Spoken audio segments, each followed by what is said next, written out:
Welcome to Chakrapani classes 2.0. ഇന്ന് നമ്മൾ ദേവസ്വം ബോർഡിന്റെ ഒരു ക്വസ്റ്റ്യൻ ആണ് നോക്കുന്നത്. Question code 104/2024. ഒന്നാമത്തെ ചോദ്യം നോക്കാം. ഒന്നാമത്തെ ചോദ്യം ഇതാണ്: നദികളെ കുറിച്ചുള്ള പഠനം ഏത് പേരിൽ അറിയപ്പെടുന്നു?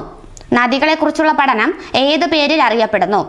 ഉത്തരം ഓപ്ഷൻ എ പോട്ടമോളജി. നദികളെ കുറിച്ചുള്ള പഠനമാണ് പോട്ടമോളജി. നമുക്ക് ഓപ്ഷനിൽ ഉള്ളത് കൂടി നോക്കാം. ഓർണിത്തോളജി ഉണ്ട്. ഓർണിത്തോളജി എന്താണ്? ഓർണിത്തോളജി പക്ഷികളെ കുറിച്ചുള്ള പഠനമാണ് ഓർണിത്തോളജി. പക്ഷികളെ കുറിച്ചുള്ള പഠനം ഓർണിത്തോളജി. ഓപ്ഷനിലുള്ള മറ്റൊന്നാണ് ഗ്രാഫോളജി. ഗ്രാഫോളജി എന്ന് പറയുന്നത് സ്റ്റഡി ഓഫ് ഹാൻഡ് റൈറ്റ് ആണ്. ഹാൻഡ് റൈറ്റിങ്ങിനെ കുറിച്ചുള്ള പഠനമാണ് ഗ്രാഫോളജി. അതേപോലെ തന്നെ ലിത്തോളജി ഉണ്ട്. പാറകളുടെ സ്വഭാവത്തെ കുറിച്ചുള്ള പഠനമാണ് ലിത്തോളജി എന്ന് പറയുന്നത്. അപ്പോൾ നമ്മുടെ ചോദ്യം നദികളെ കുറിച്ചുള്ള പഠനം എന്തെന്നറിയപ്പെടുന്നു? പോട്ടമോളജി ആണ്. അങ്ങനെയാണെങ്കിൽ കായലുകളെ കുറിച്ചുള്ള പഠനം ഏത് പേരിലാണ് അറിയപ്പെടുന്നത്? ലിംനോളജി. കായലുകളെ കുറിച്ചുള്ള പഠനം ലിംനോളജി ആണ്. എന്നാൽ പഴങ്ങളെ കുറിച്ചുള്ള പഠനം എന്താണ്? പഴങ്ങളെ കുറിച്ചുള്ള പഠനമാണ് പോമോളജി. പഴങ്ങളെ കുറിച്ചുള്ള പഠനം പോമോളജി. അപ്പൊ രണ്ടാമത്തെ ചോദ്യം നോക്കാം. ലോകത്തിലെ ഏറ്റവും ചെറിയ സമുദ്രം ഏത്? ലോകത്തിലെ ഏറ്റവും ചെറിയ സമുദ്രം ഏത്? ഉത്തരം ഓപ്ഷൻ ഡി ആർട്ടിക് സമുദ്രം. നമുക്കറിയാം 5 മഹാസമുദ്രങ്ങളാണ് ലോകത്തുള്ളത്. അത് പഠിക്കാനുള്ള ഒരു കോഡാണ് നമ്മൾ പറഞ്ഞിട്ടുള്ളത്, പൈസ, PAISA. അതിൽ ഏറ്റവും വലിയ സമുദ്രം എന്ന് പറയുന്നത് പസഫിക് ഓഷ്യൻ ആണ്, പസഫിക് സമുദ്രമാണ്. അപ്പൊ ഏറ്റവും വലുത് പസഫിക് സമുദ്രവും ഏറ്റവും ചെറുത് എന്ന് പറയുന്നത് ആർട്ടിക് സമുദ്രവുമാണ്.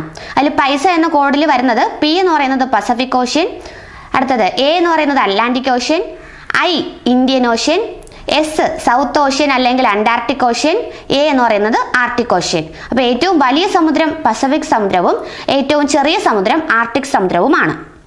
അടുത്ത ചോദ്യം നോക്കാം. മൂന്നാമത്തെ ചോദ്യം: സംസ്ഥാന മന്ത്രിസഭകൾ പിരിച്ചുവിടാനുള്ള അധികാരം ആർക്കാണ്? സംസ്ഥാന മന്ത്രിസഭകൾ പിരിച്ചുവിടാനുള്ള അധികാരം ആർക്കാണ്? ഉത്തരം ഓപ്ഷൻ സി രാഷ്ട്രപതിക്കാണ്. സംസ്ഥാന മന്ത്രിസഭകൾ പിരിച്ചുവിടാനുള്ള അധികാരം രാഷ്ട്രപതിക്കാണ്. അതേപോലെ തന്നെ ലോകസഭ പിരിച്ചുവിടാനുള്ള അധികാരവും ആർക്കാണ്? രാഷ്ട്രപതിക്കാണ്. ജോയിന്റ് സിറ്റിംഗ് വിളിച്ചു കൂട്ടുന്നത് ആരാണ്? രാഷ്ട്രപതിയാണ്. അടിയന്തരാവസ്ഥ പ്രഖ്യാപിക്കുന്നത് ആരാണ്? രാഷ്ട്രപതിയാണ്. അപ്പം സംസ്ഥാന മന്ത്രിസഭകൾ പിരിച്ചുവിടാനുള്ള അധികാരം രാഷ്ട്രപതിക്കാണ്. അടുത്ത നാലാമത്തെ ചോദ്യം: ഏത് സംസ്ഥാനത്തെ നാടോടി നൃത്തരൂപമാണ് ബിഹു? ഏത് സംസ്ഥാനത്തെ നാടോടി നൃത്തരൂപമാണ് ബിഹു? ഉത്തരം ഓപ്ഷൻ ബി ആസാം. ആസാമിലെ നാടോടി നൃത്തരൂപമാണ് ബിഹു എന്ന് പറയുന്നത്. സാത്രിയ എന്ന നൃത്തരൂപവും ആസാമിലേതാണ്. സാത്രിയ എന്ന നൃത്തരൂപവും ആസാമിലേതാണ്. എന്നാൽ തമാശ എന്ന നൃത്തരൂപം മഹാരാഷ്ട്രയിലേതാണ്. തമാശ എന്ന നൃത്തരൂപം മഹാരാഷ്ട്രയിലേതാണ്. ഗർഭ എവിടുത്തെ നൃത്തരൂപമാണ്? ഗുജറാത്തിലെ നൃത്തരൂപമാണ് ഗർഭ എന്ന് പറയുന്നത്. ഗുജറാത്തിലെ നൃത്തരൂപമാണ് ഗർഭ. എന്നാൽ കഥക് എന്ന് പറയുന്നത് ഉത്തർപ്രദേശിലെ നൃത്തരൂപമാണ്. അടുത്ത ചോദ്യം നോക്കാം. അഞ്ചാമത്തെ ചോദ്യം: കേരളത്തിലെ ഏറ്റവും വലിയ ജില്ല ഏത്? കേരളത്തിലെ ഏറ്റവും വലിയ ജില്ല ഏത്? നമുക്കറിയാം ഉത്തരം ഓപ്ഷൻ സി ഇടുക്കിയാണ്. കേരളത്തിലെ ഏറ്റവും വലിയ ജില്ല ഇടുക്കിയാണ്. എന്നാൽ കേരളത്തിലെ ഏറ്റവും ചെറിയ ജില്ല എന്ന് പറയുന്നത് ആലപ്പുഴയാണ്. ഏറ്റവും ചെറിയ ജില്ല ആലപ്പുഴ. എന്നാൽ കേരളത്തിൽ കടൽത്തീരം കൂടിയ ജില്ല എന്ന് പറയുന്നത് കണ്ണൂരും കടൽത്തീരം കുറഞ്ഞ ജില്ല എന്ന് പറയുന്നത് കൊല്ലവുമാണ്. അടുത്ത ചോദ്യം നോക്കാം. ആറാമത്തെ ചോദ്യം: പുരുഷ കബഡി ലോകകപ്പ് നേടിയ ആദ്യ രാജ്യം ഏതാണ്? പുരുഷ കബഡി ലോകകപ്പ് നേടിയ ആദ്യ രാജ്യം ഏതാണ്? ഉത്തരം ഓപ്ഷൻ സി ഇന്ത്യ. ഇന്ത്യയാണ് ആദ്യമായിട്ട് പുരുഷ കബഡി ലോകകപ്പ് നേടിയത്. അടുത്ത് ഏഴാമത്തെ ചോദ്യം: 2024 ഒളിമ്പിക്സിന് ആതിഥേയത്വം വഹിക്കുന്ന രാജ്യം ഏത്? 2024 ഒളിമ്പിക്സിന് ആതിഥേയത്വം വഹിക്കുന്ന രാജ്യം? ഉത്തരം ഓപ്ഷൻ എ ഫ്രാൻസ് ആണ്. ഫ്രാൻസിലെ പാരീസിലാണ് എന്ന് നടക്കുന്നത് 2024 ഒളിമ്പിക്സ് നടക്കുന്നത്. എന്നാൽ 2028 ഒളിമ്പിക്സിന്റെ വേദി എന്ന് പറയുന്നത് ലോസ് ഏഞ്ചൽസ് ആണ്. 2028 ഒളിമ്പിക്സിന്റെ വേദി ലോസ് ഏഞ്ചൽസ്, അമേരിക്ക. 2032 ഒളിമ്പിക്സിന്റെ വേദി എന്ന് പറയുന്നത് ബ്രിസ്ബെയിൻ ആണ്. ഓസ്ട്രേലിയയിലെ ബ്രിസ്ബെയിൻ ആണ് 2032 ഒളിമ്പിക്സിന്റെ വേദി. അടുത്ത എട്ടാമത്തെ ചോദ്യം: ഇന്ത്യൻ സിനിമയുടെ പിതാവ് എന്നറിയപ്പെടുന്നത് ആരാണ്? ഇന്ത്യൻ സിനിമയുടെ പിതാവ് എന്നറിയപ്പെടുന്നത് ആരാണ്? ഉത്തരം ഓപ്ഷൻ എ ദാദാ സാഹിബ് ഫാൽക്കെ. ദാദാ സാഹിബ് ഫാൽക്കെ ആണ് ഇന്ത്യൻ സിനിമയുടെ പിതാവ് എന്നറിയപ്പെടുന്നത്. എന്നാൽ മലയാള സിനിമയുടെ പിതാവ് എന്നറിയപ്പെടുന്നത് JC ഡാനിയൽ ആണ്. മലയാള സിനിമയുടെ പിതാവ് JC ഡാനിയൽ. അടുത്ത ഒൻപതാമത്തെ ചോദ്യം: 2022 എഴുത്തച്ഛൻ പുരസ്കാരം ലഭിച്ചത് ആർക്കാണ്? 2022 എഴുത്തച്ഛൻ പുരസ്കാരം ലഭിച്ചത് ആർക്കാണ്? ഉത്തരം ഓപ്ഷൻ ഡി സേതുവിനാണ്. 2022 എഴുത്തച്ഛൻ പുരസ്കാരം ലഭിക്കുന്നത് സേതുവിനാണ്, എ സേതുമാധവൻ. എന്നാൽ 2023 എഴുത്തച്ഛൻ അവാർഡ് ലഭിക്കുന്നത് SK വസന്തനാണ്. ഡോക്ടർ SK വസന്തനാണ് 2023 എഴുത്തച്ഛൻ അവാർഡ് ലഭിക്കുന്നത്. 2023 SK വസന്തൻ, 2022 എഴുത്തച്ഛൻ അവാർഡ് ലഭിച്ചത് സേതു, 2021 എഴുത്തച്ഛൻ അവാർഡ് ലഭിച്ചത് P വത്സലയ്ക്കാണ്. എഴുത്തച്ഛൻ അവാർഡ് നൽകി തുടങ്ങിയത് 1993 ആദ്യം ലഭിച്ചത് ശൂരനാട് കുഞ്ഞൻപിള്ളയ്ക്കാണ്. അടുത്ത ചോദ്യം നോക്കാം. 10ാമത്തെ ചോദ്യം. ഇന്ത്യയിലെ ആദ്യത്തെ സൈബർ ക്രൈം പോലീസ് സ്റ്റേഷൻ സ്ഥാപിച്ചത് എവിടെയാണ്? ഇന്ത്യയിലെ ആദ്യത്തെ സൈബർ ക്രൈം പോലീസ് സ്റ്റേഷൻ സ്ഥാപിച്ചത് എവിടെയാണ്? ഉത്തരം ഓപ്ഷൻ എ ബംഗളൂരു. ബാംഗ്ലൂരിലാണ് ഇന്ത്യയിലെ ആദ്യത്തെ സൈബർ ക്രൈം പോലീസ് സ്റ്റേഷൻ സ്ഥാപിക്കുന്നത്. എന്നാൽ ഇന്ത്യയിലെ ആദ്യത്തെ വനിതാ പോലീസ് സ്റ്റേഷൻ എവിടെയാണ്? അത് കോഴിക്കോടാണ്. ഇന്ത്യയിലെ ആദ്യത്തെ വനിതാ പോലീസ് സ്റ്റേഷൻ ചോദിക്കുകയാണെങ്കിൽ അത് കോഴിക്കോടാണ്. അടുത്തത് 11ാമത്തെ ചോദ്യം. കേരളത്തിൽ അക്ഷയ പദ്ധതി ആദ്യമായി നടപ്പിലാക്കിയ ജില്ല ഏത്? കേരളത്തിൽ അക്ഷയ പദ്ധതി ആദ്യമായി നടപ്പിലാക്കിയ ജില്ല ഏത്? ഉത്തരം ഓപ്ഷൻ സി മലപ്പുറം. മലപ്പുറമാണ് കേരളത്തിൽ ആദ്യമായിട്ട് അക്ഷയ പദ്ധതി നടപ്പിലാക്കിയത്. അതേപോലെ കുടുംബശ്രീ ആദ്യമായിട്ട് നിലവിൽ വന്നതും എവിടെയാണ്? മലപ്പുറം ജില്ലയിലാണ്. അടുത്ത 12ാമത്തെ ചോദ്യം. അന്താരാഷ്ട്ര കമ്പ്യൂട്ടർ സുരക്ഷാ ദിനം എന്നാണ്? അന്താരാഷ്ട്ര കമ്പ്യൂട്ടർ സുരക്ഷാ ദിനം എന്നാണ്?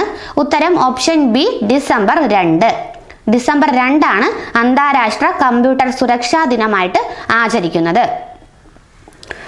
ഓപ്ഷനിലുള്ള മറ്റൊരു ഡേറ്റ് ആണ് മാർച്ച് 21. മാർച്ച് 21 എന്ന് പറയുന്നത് ലോക വനദിനമാണ്. മാർച്ച് 21 ലോക വനദിനം, മാർച്ച് 22 ലോക ജലദിനം, മാർച്ച് 23 ലോക കാലാവസ്ഥാ ദിനം. അപ്പോൾ നമ്മുടെ ക്വസ്റ്റ്യൻ അന്താരാഷ്ട്ര കമ്പ്യൂട്ടർ സുരക്ഷാ ദിനം എന്നാണ്. ഉത്തരം ഓപ്ഷൻ ബി ആയിരുന്നു, ഡിസംബർ 2. എന്നാൽ ഡിസംബർ 4 എന്താണ്? ഡിസംബർ 4 എന്ന് പറയുന്നത് നാവിക ദിനമാണ്. നേവി ഡേ ആണ് ഡിസംബർ 4. ഡിസംബർ 3 എന്ന് പറയുന്നത് ഭിന്നശേഷി ദിനമാണ്. ഡിസംബർ 3 ഭിന്നശേഷി ദിനം, ഡിസംബർ 4 നാവിക ദിനം, ഡിസംബർ 5 എന്ന് പറയുന്നത് മണ്ണ് ദിനമാണ്. ലോക മണ്ണ് ദിനമാണ് ഡിസംബർ 5. അടുത്ത ചോദ്യം നോക്കാം. 13ാമത്തെ ചോദ്യം. കേരളത്തിലെ ഏറ്റവും ആഴം കൂടിയ തുറമുഖം ഏതാണ്? കേരളത്തിലെ ഏറ്റവും ആഴം കൂടിയ തുറമുഖം ഏതാണ്? ഉത്തരം ഓപ്ഷൻ ഡി വിഴിഞ്ഞം. വിഴിഞ്ഞം തുറമുഖമാണ് കേരളത്തിലെ ഏറ്റവും ആഴം കൂടിയ തുറമുഖം എന്ന് പറയുന്നത്. വിഴിഞ്ഞം തുറമുഖം സ്ഥിതി ചെയ്യുന്ന താലൂക്ക് ഏതെന്ന് ചോദ്യം ചോദിച്ചിട്ടുണ്ട്. വിഴിഞ്ഞം തുറമുഖം സ്ഥിതി ചെയ്യുന്ന താലൂക്ക് എന്ന് പറയുന്നത് നെയ്യാറ്റിൻകരയാണ്. അടുത്ത 14ാമത്തെ ചോദ്യം. കേരളത്തിലെ ലോകസഭാ അംഗങ്ങളുടെ എണ്ണം എത്ര? കേരളത്തിലെ ലോക്സഭാ അംഗങ്ങളുടെ എണ്ണം എത്ര? ഉത്തരം ഓപ്ഷൻ എ 20. കേരളത്തിലെ ലോക്സഭാ അംഗങ്ങളുടെ എണ്ണം 20. എന്നാൽ കേരളത്തിൽ നിന്നുള്ള രാജ്യസഭാ അംഗങ്ങളുടെ എണ്ണം 9. കേരളത്തിൽ നിന്നുള്ള രാജ്യസഭാ അംഗങ്ങളുടെ എണ്ണം 9. കേരളത്തിൽ നിന്നുള്ള ലോക്സഭാ അംഗങ്ങളുടെ എണ്ണം 20. അടുത്ത ചോദ്യം നോക്കാം. 15ാമത്തെ ചോദ്യം. ജനകീയ ആസൂത്രണം എന്ന പദം ആദ്യം ഉപയോഗിച്ചത് ആരാണ്? ജനകീയ ആസൂത്രണം എന്ന പദം ആദ്യം ഉപയോഗിച്ചത് ആരാണ്? ഉത്തരം ഓപ്ഷൻ എ എം.എൻ. റോയ്. ജനകീയ ആസൂത്രണം എന്ന പദം ആദ്യമായി ഉപയോഗിച്ച വ്യക്തിയാണ് എം.എൻ. റോയ്. ജനകീയ ആസൂത്രണത്തിന്റെ പിതാവ് എന്നറിയപ്പെടുന്നതും ആരാണ്? എം.എൻ. റോയ് ആണ്. ജനകീയ ആസൂത്രണത്തിന്റെ പിതാവ് എന്നറിയപ്പെടുന്നത് എം.എൻ. റോയ് ആണ്. 1945 പീപ്പിൾസ് പ്ലാൻ മുന്നോട്ട് വച്ചതും ആരാണ്? എം.എൻ. റോയ് ആണ്. 1945 ജനകീയ പദ്ധതി മുന്നോട്ട് വച്ചതും എം.എൻ. റോയ് ആണ്. അടുത്ത 16ാമത്തെ ചോദ്യം. സാധുജന പരിപാലന സംഘത്തിന്റെ സ്ഥാപകൻ ആര്? സാധുജന പരിപാലന സംഘത്തിന്റെ സ്ഥാപകൻ ആര്? ഉത്തരം ഓപ്ഷൻ ബി അയ്യങ്കാളി. സാധുജന പരിപാലന സംഘത്തിന്റെ സ്ഥാപകനാണ് അയ്യങ്കാളി. എന്നാണ് സാധുജന പരിപാലന സംഘം സ്ഥാപിക്കുന്നത്? 1907. 1907 സാധുജന പരിപാലന സംഘം സ്ഥാപിക്കുന്നത്. അത് സ്ഥാപിച്ചത് അയ്യങ്കാളിയാണ്. ഈ സാധുജന പരിപാലന സംഘത്തിന്റെ മുഖപത്രം എന്ന് പറയുന്നത് സാധുജന പരിപാലിനിയാണ്. സാധുജന പരിപാലിനിയാണ് സാധുജന പരിപാലന സംഘത്തിന്റെ മുഖപത്രം. ഈ സാധുജന പരിപാലിനിയുടെ ആദ്യത്തെ എഡിറ്ററാണ് ചെമ്പന്തറ കാളിച്ചോതി കറുപ്പൻ. സാധുജന പരിപാലനയുടെ ആദ്യത്തെ എഡിറ്ററാണ് ചെമ്പന്തറ കാളിച്ചോതി കറുപ്പൻ എന്ന് പറയുന്നത്. അടുത്ത നോക്കാം. 17ാമത്തെ ചോദ്യം. ഉമ്മാച്ചു എന്ന സിനിമയുടെ തിരക്കഥാകൃത്ത് ആരാണ്? ഉമ്മാച്ചു എന്ന സിനിമയുടെ തിരക്കഥാകൃത്ത് ആരാണ്? ഉത്തരം ഓപ്ഷൻ ബി ഉറൂബാണ്. നമുക്കറിയാം ഉറൂബിന്റെ ഒരു നോവലാണ് ഉമ്മാച്ചു എന്ന് പറയുന്നത്. ഉമ്മാച്ചു എന്ന സിനിമയ്ക്ക് തിരക്കഥ എഴുതിയതും ഉറൂബാണ്. ഉറൂബിന്റെ യഥാർത്ഥ നാമമാണ് PC കുട്ടിക്കൃഷ്ണൻ. ഉറൂബിന്റെ യഥാർത്ഥ നാമം PC കുട്ടിക്കൃഷ്ണൻ എന്നാണ്. ഉമ്മാച്ചുവിലെ കഥാപാത്രങ്ങളാണ് മായൻ, ബീരാൻ എന്നിവർ ഉമ്മാച്ചുവിലെ കഥാപാത്രങ്ങളാണ്. സുന്ദരികളും സുന്ദരന്മാരും ഉറൂബിന്റെ മറ്റൊരു കൃതിയാണ്. അടുത്ത് നോക്കാം 18ാമത്തെ ചോദ്യം. കയ്യൂർ സമരം നടന്ന വർഷമേത്? ഉത്തരം ഓപ്ഷൻ ഡി 1941. 1941 കയ്യൂർ സമരം നടക്കുന്നത്. കയ്യൂർ എന്ന് പറയുന്നത് കാസർഗോഡ് ജില്ലയിലാണ്. കയ്യൂർ സമരം നടക്കുന്ന വർഷം 1941. കയ്യൂർ സമര നായകനെന്നറിയപ്പെടുന്നത് AV കുഞ്ഞമ്പുവാണ്. അടുത്ത ചോദ്യം 19ാമത്തെ ചോദ്യം. നവമഞ്ചരി എന്ന കൃതി എഴുതിയതാരാണ്? ഉത്തരം ഓപ്ഷൻ എ ശ്രീനാരായണ ഗുരു. നവമഞ്ചരി എന്ന കൃതി എഴുതിയത് ശ്രീനാരായണ ഗുരു ആണ്. ആത്മോപദേശ ശതകം, ദൈവദശകം ഈ കൃതികളൊക്കെ ആരാണ് എഴുതിയത്? ശ്രീനാരായണ ഗുരുവിന്റെ കൃതികളാണ്. അപ്പൊ നവമഞ്ചരി എന്ന കൃതി എഴുതിയത് ശ്രീനാരായണ ഗുരു. അടുത്ത ചോദ്യം നോക്കാം 20ാമത്തെ ചോദ്യം. 1936 കണ്ണൂർ മുതൽ മദ്രാസ് വരെ നടന്ന പട്ടിണി ജാഥയ്ക്ക് നേതൃത്വം നൽകിയത് ആരാണ്?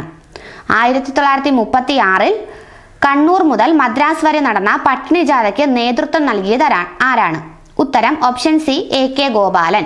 AK ഗോപാലൻ നേതൃത്വം നൽകിയതാണ് പട്ടിണി ജാഥ. എവിടെ മുതൽ എവിടം വരെയായിരുന്നു പട്ടിണി ജാഥ? കണ്ണൂർ മുതൽ മദ്രാസ് വരെയായിരുന്നു പട്ടിണി ജാഥ നടന്നത്. വർഷം 1936. അടുത്ത ചോദ്യം 21ാമത്തെ ചോദ്യം. ഫിസിക്സിൽ നൊബേൽ സമ്മാനം നേടിയ ആദ്യ ഇന്ത്യക്കാരൻ ആര്? ഉത്തരം option B CV Raman. CV രാമനാണ് ഭൗതിക ശാസ്ത്രത്തിന് ആദ്യമായിട്ട് നൊബേൽ കിട്ടുന്ന ഇന്ത്യക്കാരൻ എന്ന് പറയുന്നത്. 1930 അദ്ദേഹത്തിന് നൊബേൽ സമ്മാനം ലഭിക്കുന്നത്. രാമൻ എഫക്റ്റ് കണ്ടുപിടിച്ചത് 1928 രാമൻ എഫക്റ്റ് പ്രസിദ്ധീകരിക്കുന്നത്. ആ രാമൻ എഫക്റ്റ് കണ്ടുപിടിച്ചതിലാണ് അദ്ദേഹത്തിന് നൊബേൽ സമ്മാനം ലഭിക്കുന്നത്. ഫെബ്രുവരി 28 ദേശീയ ശാസ്ത്ര ദിനമായിട്ടാണ് ആചരിക്കുന്നത്. ഫെബ്രുവരി 28 ദേശീയ ശാസ്ത്ര ദിനം. അടുത്ത ചോദ്യം നോക്കാം 22ാമത്തെ ചോദ്യം. ഇന്ത്യൻ നേവൽ അക്കാദമി സ്ഥിതി ചെയ്യുന്നത് എവിടെയാണ്? ഉത്തരം ഓപ്ഷൻ ഡി കേരളം. ഇന്ത്യൻ നേവൽ അക്കാദമി സ്ഥിതി ചെയ്യുന്നത് കേരളത്തിലാണ്. അടുത്തത് 23ാമത്തെ ചോദ്യം. വിഷ്വൽ ഡിസ്പ്ലേ യൂണിറ്റ് എന്നറിയപ്പെടുന്ന കമ്പ്യൂട്ടർ ഭാഗം ഏതാണ്? ഉത്തരം ഓപ്ഷൻ സി മോണിറ്റർ ആണ്. VDU അഥവാ വിഷ്വൽ ഡിസ്പ്ലേ യൂണിറ്റ് എന്നറിയപ്പെടുന്നത് മോണിറ്റർ ആണ്. 24ാമത്തെ ചോദ്യം. ഏത് വർഷമാണ് ഇന്ത്യയിൽ ആഭ്യന്തര അടിയന്തരാവസ്ഥ പ്രഖ്യാപിച്ചത്? ഉത്തരം ഓപ്ഷൻ എ 1975. 1975 ഇന്ത്യയിൽ ആദ്യമായിട്ട് ആഭ്യന്തര അടിയന്തരാവസ്ഥ പ്രഖ്യാപിക്കുന്നത്. ആഭ്യന്തര അടിയന്തരാവസ്ഥയുടെ ആർട്ടിക്കിൾ എന്ന് പറയുന്നത്, ദേശീയ അടിയന്തരാവസ്ഥയുടെ ആർട്ടിക്കിൾ എന്ന് പറയുന്നത് ആർട്ടിക്കിൾ 352 ആണ്. 1975 ആഭ്യന്തര അടിയന്തരാവസ്ഥ പ്രഖ്യാപിച്ച രാഷ്ട്രപതി ഫക്രുദ്ദീൻ അലി അഹമ്മദ് ആണ്. 1975 ആഭ്യന്തര അടിയന്തരാവസ്ഥ പ്രഖ്യാപിച്ച രാഷ്ട്രപതി എന്ന് പറയുന്നത് ഫക്രുദ്ദീൻ അലി അഹമ്മദ് ആണ്. ഇത് പ്രഖ്യാപിക്കുമ്പോൾ 1975 അടിയന്തരാവസ്ഥ പ്രഖ്യാപിക്കുമ്പോൾ ഇന്ത്യയിലെ പ്രധാനമന്ത്രി എന്ന് പറയുന്നത് ഇന്ദിരാഗാന്ധിയാണ്. 1977 മാർച്ച് 21 വരെയാണ് 1975 നമ്മുടെ ഇന്ത്യയിലെ മൂന്നാമത്തെ അടിയന്തരാവസ്ഥ നിലനിന്നത്. 1977 ഈ മൂന്നാമത്തെ അടിയന്തരാവസ്ഥ എന്ത് ചെയ്തത്? പിൻവലിച്ച രാഷ്ട്രപതി ചോദിക്കുകയാണെങ്കിൽ അന്നത്തെ ആക്ടിംഗ് പ്രസിഡന്റ് ആയിരുന്ന BD ജെട്ടിയാണ്. അടുത്ത ചോദ്യം നോക്കാം 25ാമത്തെ ചോദ്യം. ഇന്ത്യയിൽ ലോകസഭാ അംഗമാകുന്നതിനുള്ള കുറഞ്ഞ പ്രായം എത്രയാണ്? ഉത്തരം ഓപ്ഷൻ ബി 25. ഇന്ത്യയിൽ ലോകസഭാ അംഗമാകാനുള്ള കുറഞ്ഞ പ്രായം 25 ആണ്. എന്നാൽ രാജ്യസഭാ അംഗമാകാനുള്ള കുറഞ്ഞ പ്രായം എന്ന് പറയുന്നത് 30 വയസ്സാണ്. രാജ്യസഭാ അംഗമാകാനുള്ള കുറഞ്ഞ പ്രായം 30 വയസ്സാണ്. എന്നാൽ രാഷ്ട്രപതി, ഉപരാഷ്ട്രപതി, ഗവർണർ ആകാനുള്ള കുറഞ്ഞ പ്രായം എന്ന് പറയുന്നത് 35 വയസ്സാണ്. രാഷ്ട്രപതി, ഉപരാഷ്ട്രപതി, ഗവർണർ ആകാനുള്ള കുറഞ്ഞ പ്രായം 35 വയസ്സാണ്. എന്നാൽ പഞ്ചായത്ത് ഇലക്ഷന് മത്സരിക്കാനുള്ള കുറഞ്ഞ പ്രായം എന്ന് പറയുന്നത് 21 വയസ്സാണ്. പഞ്ചായത്ത് ഇലക്ഷന് മത്സരിക്കാനുള്ള കുറഞ്ഞ പ്രായം 21 വയസ്സ്. നിയമസഭാ ഇലക്ഷന് മത്സരിക്കാനുള്ള കുറഞ്ഞ പ്രായം എന്ന് പറയുന്നത് 21 വയസ്സാണ്. അടുത്ത ചോദ്യം നോക്കാം. 26ാമത്തെ ചോദ്യം. ലോക ആരോഗ്യ സംഘടനയുടെ ആസ്ഥാനം എവിടെയാണ്? വേൾഡ് ഹെൽത്ത് ഓർഗനൈസേഷന്റെ ആസ്ഥാനം എവിടെയാണ്? ഉത്തരം ഓപ്ഷൻ ഡി, ജനീവ. സ്വിറ്റ്സർലൻഡിലാണ് ജനീവ. ജനീവയിലാണ് ലോക ആരോഗ്യ സംഘടനയുടെ ആസ്ഥാനം എന്ന് പറയുന്നത്. 1948 ഏപ്രിൽ 7-നാണ് WHO, അതായത് വേൾഡ് ഹെൽത്ത് ഓർഗനൈസേഷൻ നിലവിൽ വരുന്നത്. 1948 ഏപ്രിൽ 7-നാണ് WHO നിലവിൽ വരുന്നത്. ഏപ്രിൽ 7 ലോക ആരോഗ്യ ദിനമായിട്ട് ആചരിക്കുന്നു. ആസ്ഥാനം, WHOയുടെ ആസ്ഥാനം എന്ന് പറയുന്നത് ജനീവയാണ്. അടുത്ത നോക്കാം. 27ാമത്തെ ചോദ്യം. പെൻസിലിൻ കണ്ടുപിടിച്ചത് ആരാണ്? പെൻസിലിൻ കണ്ടുപിടിച്ചത് ആരാണ്? ഉത്തരം ഓപ്ഷൻ ബി, അലക്സാണ്ടർ ഫ്ലെമിംഗ് ആണ്. പെൻസിലിൻ കണ്ടുപിടിച്ചത് അലക്സാണ്ടർ ഫ്ലെമിംഗ്. എന്നാൽ ഓറൽ പോളിയോ വാക്സിൻ കണ്ടുപിടിച്ചത് ആൽബർട്ട് സാവിൻ ആണ്. ഓറൽ പോളിയോ വാക്സിൻ കണ്ടുപിടിച്ചത് ആൽബർട്ട് സാവിൻ. അടുത്തത് നോക്കാം. 28ാമത്തെ ചോദ്യം. ഫ്രോഗ് മാൻ ഓഫ് ഇന്ത്യ എന്ന് വിശേഷിപ്പിക്കുന്ന വ്യക്തി ആരാണ്? ഫ്രോഗ് മാൻ ഓഫ് ഇന്ത്യ എന്ന് വിശേഷിപ്പിക്കുന്ന വ്യക്തി ആരാണ്?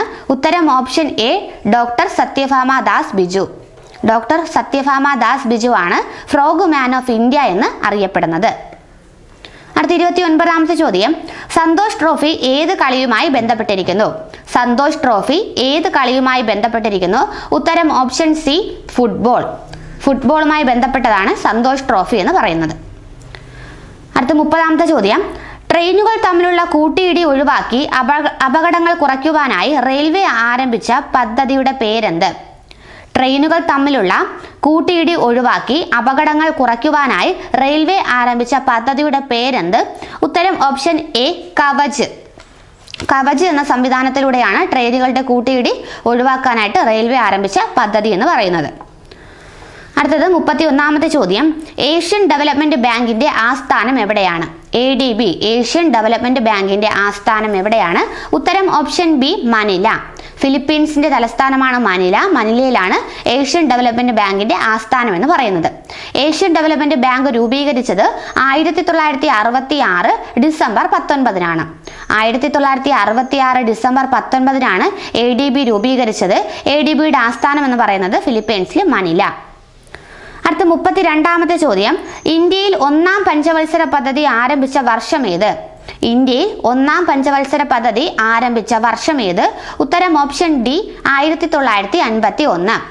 1951 മുതൽ 56 വരെയാണ് ഇന്ത്യയിൽ ഒന്നാം പഞ്ചവത്സര പദ്ധതി കാലഘട്ടം എന്ന് പറയുന്നത്. നമുക്കറിയാം, ഹരോൾഡ് ഡോമർ മോഡൽ എന്നറിയപ്പെടുന്നത് ഏതാണ്? ഒന്നാം പഞ്ചവത്സര പദ്ധതിയാണ്. ഹരോൾഡ് ഡോമർ പദ്ധതി എന്നറിയപ്പെടുന്നത് ഒന്നാം പഞ്ചവത്സര പദ്ധതിയാണ്. അടുത്ത ചോദ്യം നോക്കാം. 33ാമത്തെ ചോദ്യം. ഏതു രാജ്യത്തെ പാർലമെന്റിന്റെ പേരാണ് ഡയറ്റ്? ഏതു രാജ്യത്തെ പാർലമെന്റിന്റെ പേരാണ് ഡയറ്റ്? ഉത്തരം ഓപ്ഷൻ ബി, ജപ്പാൻ. ജപ്പാനിലെ പാർലമെന്റ് അറിയപ്പെടുന്ന പേരാണ് ഡയറ്റ് എന്ന് പറയുന്നത്. ജപ്പാനിലെ പാർലമെന്റ് അറിയപ്പെടുന്ന പേരാണ് ഡയറ്റ്. എന്നാൽ ഡ്യൂമ എന്നറിയപ്പെടുന്ന പാർലമെന്റ് ഏത് രാജ്യത്തിൻ്റെതാണ്? റഷ്യയുടേതാണ്. റഷ്യയുടെ പാർലമെന്റ് അറിയപ്പെടുന്നതാണ് ഡ്യൂമ.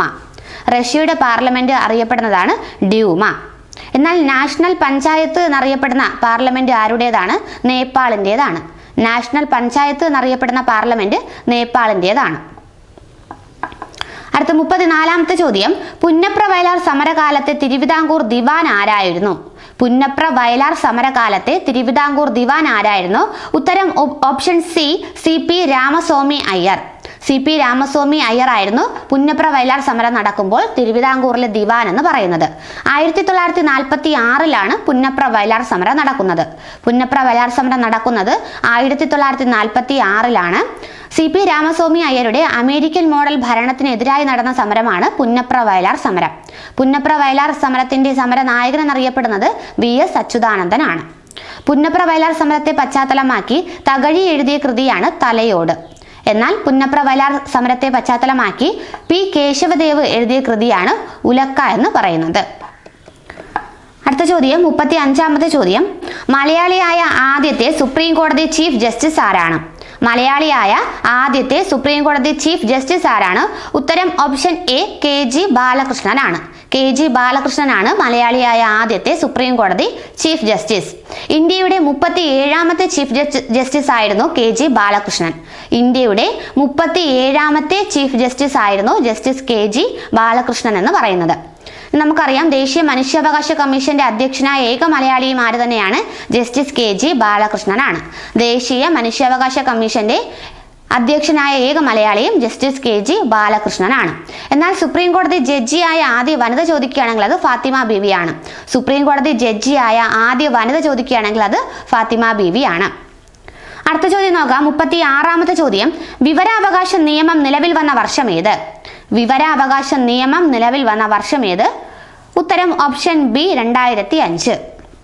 വിവരാവകാശ നിയമം നിലവിൽ വന്നത് 2005 ഒക്ടോബർ 12-നാണ്. വിവരാവകാശ കമ്മീഷൻ നിലവിൽ വന്നതും 2005 ഒക്ടോബർ 12-നാണ്. ജനാധിപത്യത്തിന്റെ സൂര്യ തേജസ് എന്നറിയപ്പെടുന്ന നിയമമാണ് വിവരാവകാശ നിയമം. വിവരാവകാശ നിയമം ആദ്യം പാസാക്കിയ രാജ്യം സ്വീഡനാണ്. വിവരാവകാശ നിയമം ആദ്യം പാസാക്കിയ രാജ്യം സ്വീഡനാണ്.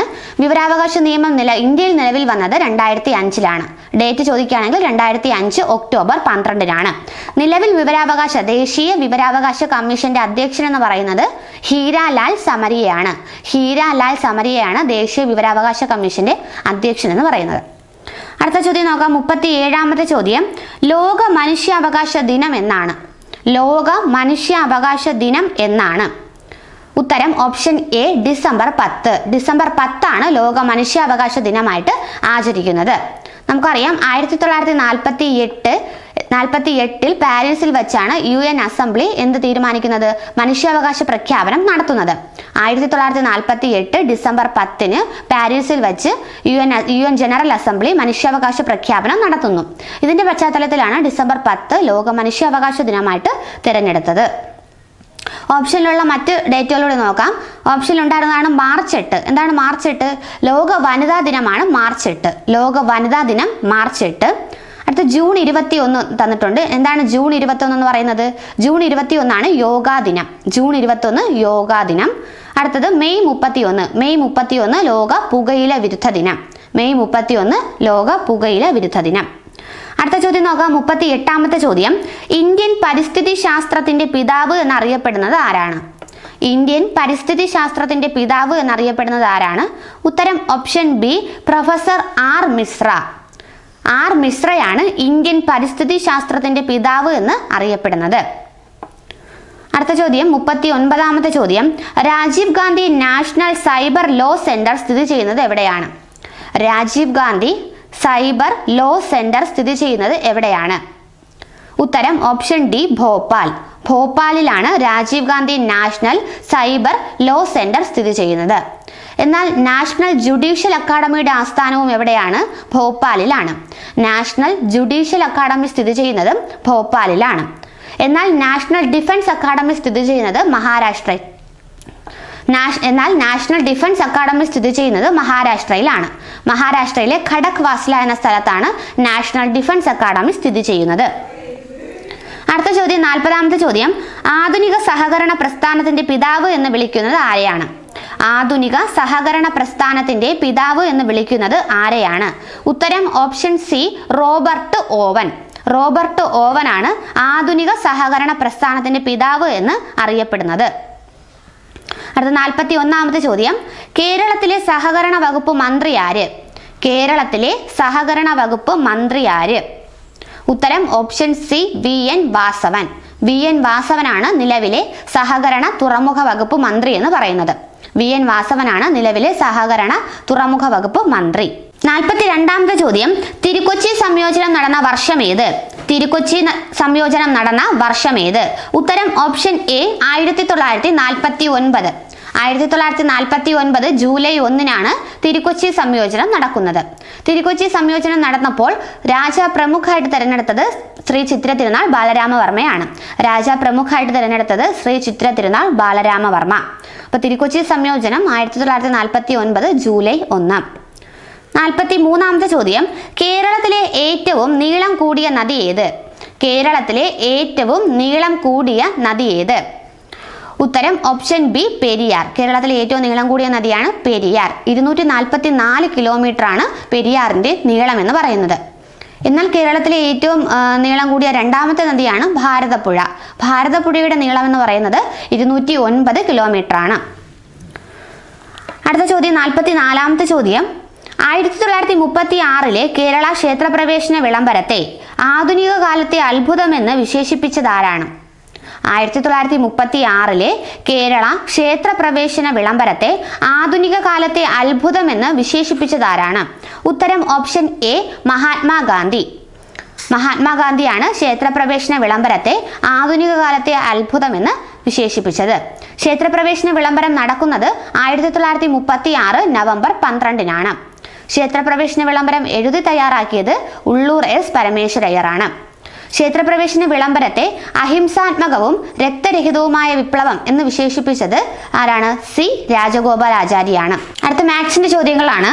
45-ാമത്തെ ചോദ്യം, ചുവടെയുള്ള ശ്രേണിയിൽ നിന്ന് തുടർന്നു വരുന്ന സംഖ്യ ഏത്? ചുവടെയുള്ള ശ്രേണിയിൽ തുടർന്നു വരുന്ന സംഖ്യ ഏത്? അതായത് വിട്ടുപോയ സംഖ്യ ഏതെന്നാണ് ചോദ്യം.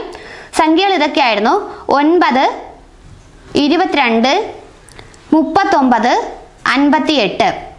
9, 22, 39, 58. ഇനി അടുത്ത് വരുന്ന സംഖ്യ ഏത് എന്നതാണ് ചോദ്യം.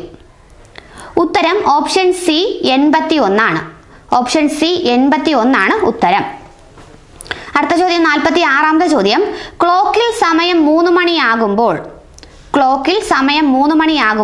മണിക്കൂർ സൂചിയും മിനിറ്റ് സൂചിയും തമ്മിലുള്ള കോണളവ് എത്ര? ക്ലോക്കിൽ സമയം 3 മണിയാകുമ്പോൾ മണിക്കൂർ സൂചിയും മിനിറ്റ് സൂചിയും തമ്മിലുള്ള കോണളവ് എത്ര? ഉത്തരം ഓപ്ഷൻ സി 90 ഡിഗ്രി. 47-ാമത്തെ ചോദ്യം, 100 രൂപയ്ക്ക് ഒരു മാസം 3 രൂപ പലിശയുള്ള ബാങ്കിൽ നിന്നും വായ്പ എടുത്താൽ ഒരു വർഷം നൽകേണ്ട പലിശ എത്ര? 100 രൂപയ്ക്ക് ഒരു മാസം 3 രൂപ പലിശയുള്ള ബാങ്കിൽ നിന്നും വായ്പ എടുത്താൽ ഒരു വർഷം നൽകേണ്ട പലിശ എത്ര? ഉത്തരം ഓപ്ഷൻ എ 36. അടുത്ത 48-ാമത്തെ ചോദ്യം ഭിന്നസംഖ്യകൾ കൂട്ടാനായിരുന്നു. 5 3/4 പ്ലസ് 5 3/4 പ്ലസ് 3 1/2. ഉത്തരം എത്രയെന്നാണ് ചോദ്യം. 5 3/4 പ്ലസ് 3 1/2. ഉത്തരം എത്രയാണ്? ഉത്തരം ഓപ്ഷൻ ഡി 9 1/4. അടുത്ത ചോദ്യം 49-ാമത്തെ ചോദ്യം, 40 സെന്റിമീറ്റർ ചുറ്റളവുള്ള ഒരു സമചതുരത്തിന്റെ വിസ്തീർണം എത്ര? 40 സെന്റിമീറ്റർ ചുറ്റളവുള്ള ഒരു സമചതുരത്തിന്റെ വിസ്തീർണം എത്ര? ഉത്തരം ഓപ്ഷൻ സി 100 ചതുരശ്ര സെന്റിമീറ്റർ. 100 ചതുരശ്ര സെന്റിമീറ്റർ ആണ് ഉത്തരം. അടുത്തത് 50-ാമത്തെ ചോദ്യം, ചുവടെ കൊടുത്തിരിക്കുന്നവയിൽ തീയതിയും ദിവസവും ഒരുപോലുള്ള ജോഡി ഏത്? ചുവടെ കൊടുത്തിരിക്കുന്നവയിൽ തീയതിയും ദിവസവും ഒരുപോലെയുള്ള ജോഡി ഏത്? ഓപ്ഷൻ പറയാം. Option A September December. Option B March July. Option C April June. Option D January August. ഈ തന്നിരിക്കുന്നതിൽ തീയതിയും ദിവസവും ഒരേപോലെയുള്ള ജോഡി ഏത്? ഉത്തരം ഓപ്ഷൻ എ സെപ്റ്റംബർ ഡിസംബർ. അടുത്ത 51-ാമത്തെ ചോദ്യം, ചുവടെ കൊടുത്തവയിൽ വലിയ സംഖ്യ ഏത്? ചുവടെ കൊടുത്തവയിൽ വലിയ സംഖ്യ ഏത്? ഓപ്ഷൻ വായിക്കാം. 25.42. Option A 25.42. Option B 25.60. Option C 25.145. Option D 25.7. ഈ പറഞ്ഞതിൽ ഏറ്റവും വലിയ സംഖ്യ ഏത് എന്നതാണ് ചോദ്യം. ഉത്തരം ഓപ്ഷൻ ഡി 25.7. അടുത്ത 52-ാമത്തെ ചോദ്യം, താഴെ കൊടുത്തിരിക്കുന്നവയിൽ 3ന്റെ ഗുണിതം അല്ലാത്തതേത്? താഴെ കൊടുത്തിരിക്കുന്നവയിൽ 3ന്റെ ഗുണിതം അല്ലാത്തതേത്? ഓപ്ഷൻ പറയാം. Option A 3687. Option B 4566. Option C 6712. Option D 5643. Option ഒന്നുകൂടി വായിക്കാം. Option A 3687. Option B 4566.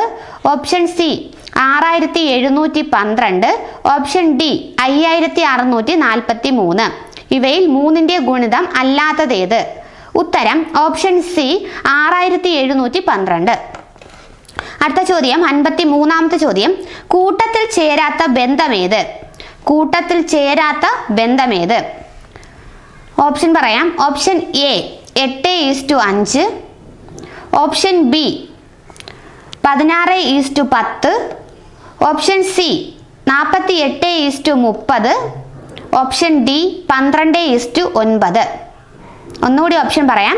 Option A 8:5, option B 16:10, option C 48:30, option D 12:9.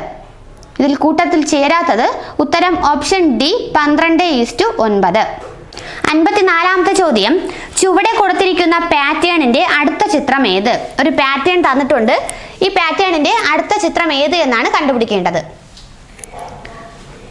അടുത്ത ചിത്രം ഏതാണെന്ന് നോക്കാം. ഇതാണ് അടുത്ത ചിത്രമായിട്ട് തന്നിരിക്കുന്നത്. ഓപ്ഷൻ ബി ആണ് ആൻസർ വരുന്നത്. അടുത്ത 55-ാമത്തെ ചോദ്യം, ഇനിയുള്ളത് മലയാളം ക്വസ്റ്റ്യൻസ് ആണ്. കാരകം ഇല്ലാത്ത വിഭക്തി ഏത്? കാരകം ഇല്ലാത്ത വിഭക്തി ഏത്? ഉത്തരം ഓപ്ഷൻ സി നിർദ്ദേശിക. നിർദ്ദേശിക വിഭക്തിക്കാണ് കാരകം ഇല്ലാത്തത്. അടുത്ത 56-ാമത്തെ ചോദ്യം, വിപരീത പദം എഴുതുക. വ്യംഗ്യം. വ്യംഗ്യം എന്ന പദത്തിന്റെ വിപരീതം എന്താണ്? വ്യംഗ്യം എന്ന പദത്തിന്റെ വിപരീതം ഓപ്ഷൻ സി വാച്യം. വ്യംഗ്യം എന്ന പദത്തിന്റെ വിപരീതമാണ് വാച്യം. 57-ാമത്തെ ചോദ്യം, കാറ്റുള്ളപ്പോൾ തൂറ്റുക ഈ ശൈലിയുടെ പരിഭാഷ എന്താണ്?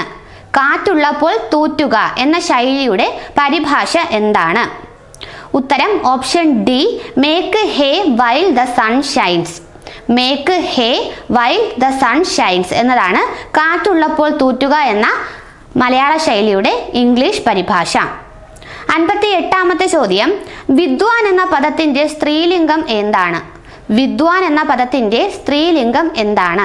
ഉത്തരം ഓപ്ഷൻ എ വിദുഷി. വിദ്വാൻ എന്ന പദത്തിന്റെ സ്ത്രീലിംഗമാണ് വിദുഷി. 59-ാമത്തെ ചോദ്യം, ശരിയായ വാക്യം എടുത്തെഴുതുക. ശരിയായ വാക്യം എടുത്തെഴുതുക.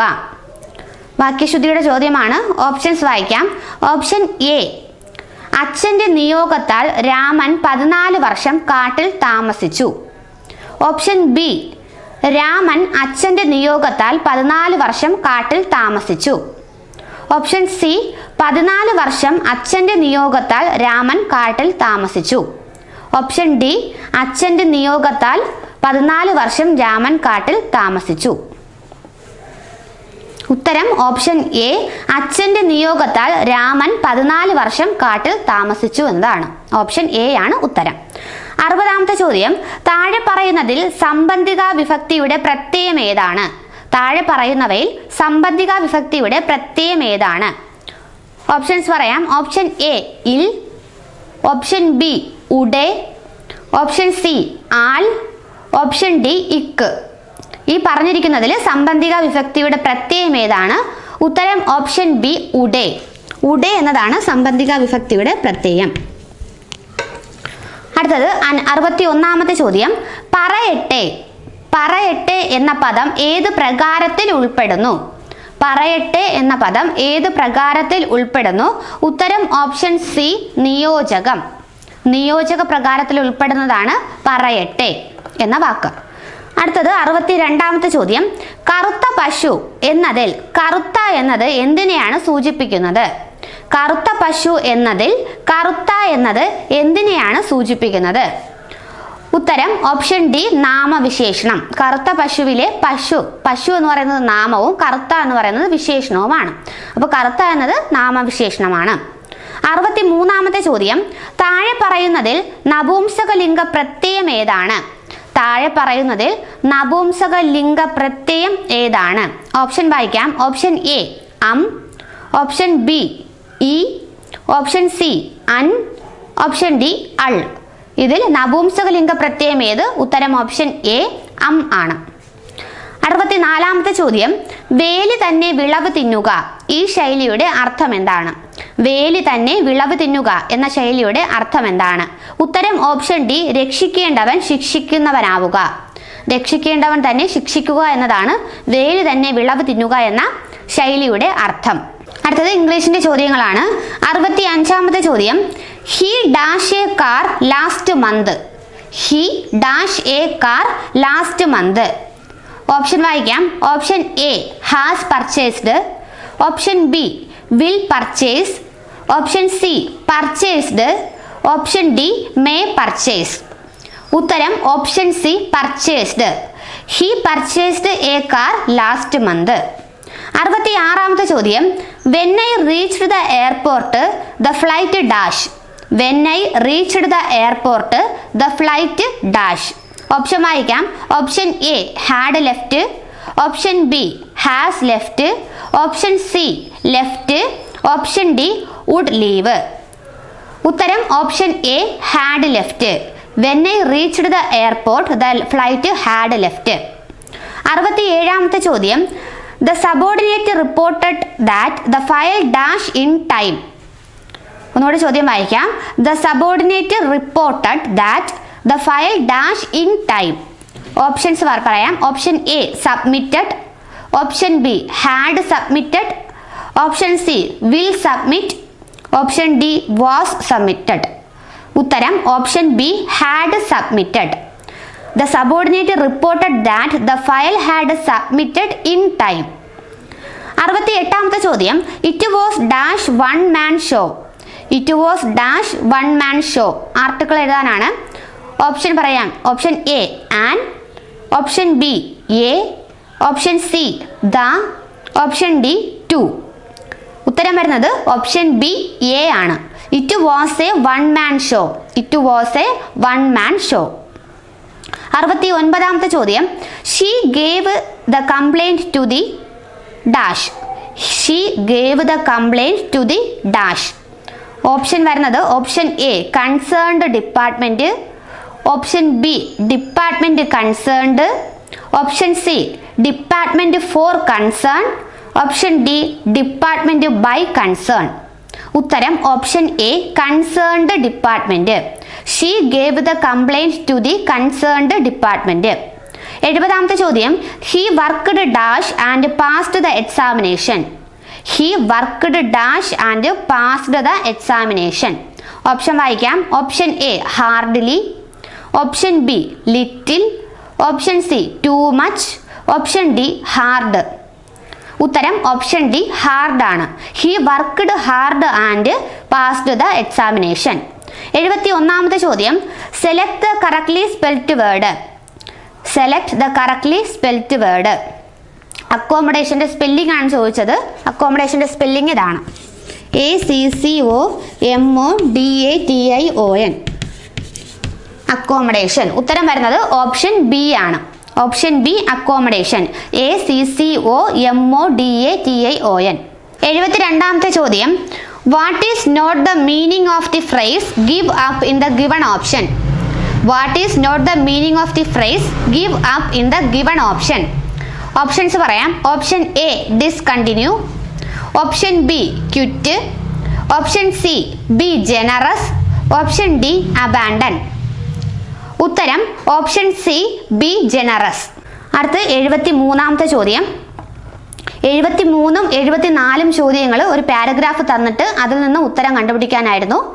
73ഉം 74ഉം ചോദ്യങ്ങൾ അതൊന്ന് വായിച്ചു വിടാം. പാരഗ്രാഫ് ഇത്തിരി വലിയ പാരഗ്രാഫാണ്. അതിൽ നിന്നുള്ള 2 ചോദ്യങ്ങളാണ് തന്നിരിക്കുന്നത്. അപ്പോൾ നമുക്ക് ക്വസ്റ്റ്യൻ ഉത്തരം മാത്രം പറയാം. 73ാമത്തെ ചോദ്യം, what is considered as A difficult task in the passage. തന്നിരിക്കുന്ന പാസേജിൽ ഡിഫിക്കൽട്ടായിട്ട് തോന്നുന്ന കാര്യം എന്താണെന്നാണ് ചോദ്യം. അതിൽ ഉത്തരം വരുന്നത് option B, to bring sustainable development into public policies. അടുത്ത 74ാമത്തെ ചോദ്യം, അതും പാസേജിൽ നിന്ന് കണ്ടെത്താനായിരുന്നു. Which of the following statements does not reflect the concept of sustainable development. ഉത്തരം വരുന്നത് ഓപ്ഷൻ എ ആണ്, to prepare plans to destroy the ability of future generations. ഇനി അടുത്ത് വരുന്നത് ദേവസ്വം ബോർഡിന്റെ സ്പെഷ്യൽ ടോപ്പിക്കുള്ള ക്വസ്റ്റ്യൻസ് ആണ്.